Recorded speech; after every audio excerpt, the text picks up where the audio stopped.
Problem on the Chartres pilgrimage with the liturgical attempted crackdown, which has really been lame. What they've actually done is the masses on Pentecost Sunday. In fact, we just got out of Bishop Schneider's mass here on Pentecost Sunday, traditional Latin mass, beautiful, 20,000 people there. The masses have been allowed, the traditional Latin masses, and the mass, of course, on Monday tomorrow, Pentecost Monday, is going to be magnificent in the Chartres Cathedral, and even the Bishop of Chartres, Christori, is going to preach about the kingship of Christ. So it's a really weird dichotomy. You got it actually happening, but somebody in Rome, I have my suspicion, it's Roche, but you know, it's a suspicion. And several bishops here in France are so threatened by this thing, this Chartres pilgrimage. They're saying that none of the priests are allowed to say masses in Paris or in Chartres at little chapels, little churches, anywhere. They're not allowed to say traditional Latin mass. So this is just an absurd thing, knowing that the fraternity and the institute guys, their only training and formation is in the traditional Latin rite. So basically the bishops in their benevolence are saying, you guys aren't allowed to say mass at all then over the 3 days of Pentecost weekend. It's just really petty and really, I think, really evil. So I would really encourage the clans worldwide, man. I don't care where you go to church. The Chartres pilgrimage is not so much a fight or a war for me to find my place to go to mass. People here are from all walks: Pius X, Fraternity of St. Peter, Institute of Christ the King, diocesan. Some people are still learning about the Latin Mass. And the point of the liturgical fight that's going on in this pilgrimage is for the benefit of the whole church. It's very much like Archbishop Lefebvre in that regard. He wasn't fighting for a place for himself to go to Mass, or his society to go to Mass.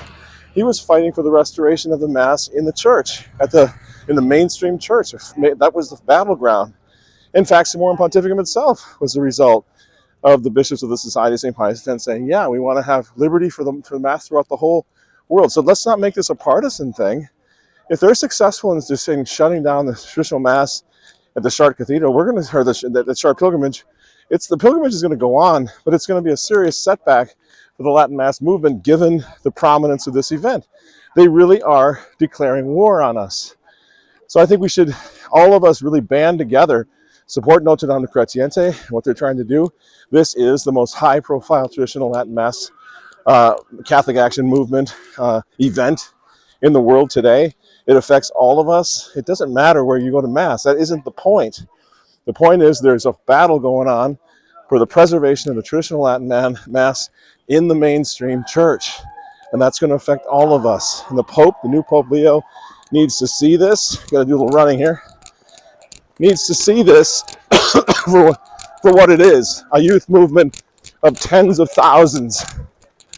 And this is just the young people, tens of thousands of them. It isn't that their parents or grandparents or communities, just the young folks that can do this pilgrimage. As you can see, it's not an easy pilgrimage. We're a little bit behind today. But so this is really representative of a massive, massive movement. I think there are 30 countries here this year. Lots of foreigners, a bunch of American chapters. Also, obviously, mostly French. This is huge. I really hope everybody sees it in the context. This is a war that all of us need to fight. Put partisan differences aside. I don't care particularly where you go to Mass. Let's go here. I got a place where you can go. Okay, fine. But the war is going to go on. And this pilgrimage is right now, this weekend, is the front line of a war for traditional Catholic restoration that affects the entire church, regardless of where we individually go to Mass. So please pray for the success of this thing. So far, it's been a massive success, but we have to pray for that the impact of this demonstration of fidelity to tradition in Christ the King resonates throughout the whole world, and he's even heard in the Vatican, which of course it will be, and that it will maybe encourage Pope Leo to sooner or later decide where he's going to come down on what Pope Benedict did in Summorum Pontificum, giving us the traditional Latin Mass, calling it a rightful aspiration, saying it's a beautiful thing. It can't be considered wrong or evil because it's the old traditional rite of the church, regardless of what Pope Francis was saying to the contrary, that it was disunifying. So just a little update. Everything here is going fantastic. We had great weather. The spirit is fine, is wonderful. The spirit of fighting for the Latin Mass we're just on fire this weekend. So I know you guys are all kind of with us in spirit and fighting in your own way, wanting to know what's going on. I think this is going to be a huge victory. It's just a matter of time, and so far there's no sign, no indication whatsoever that Notre Dame de Chrétienté is giving up the fight for the total restoration of the traditional Latin Mass. I'll check in with you. Michael Matthew, Remnant TV. We'll check in with you later.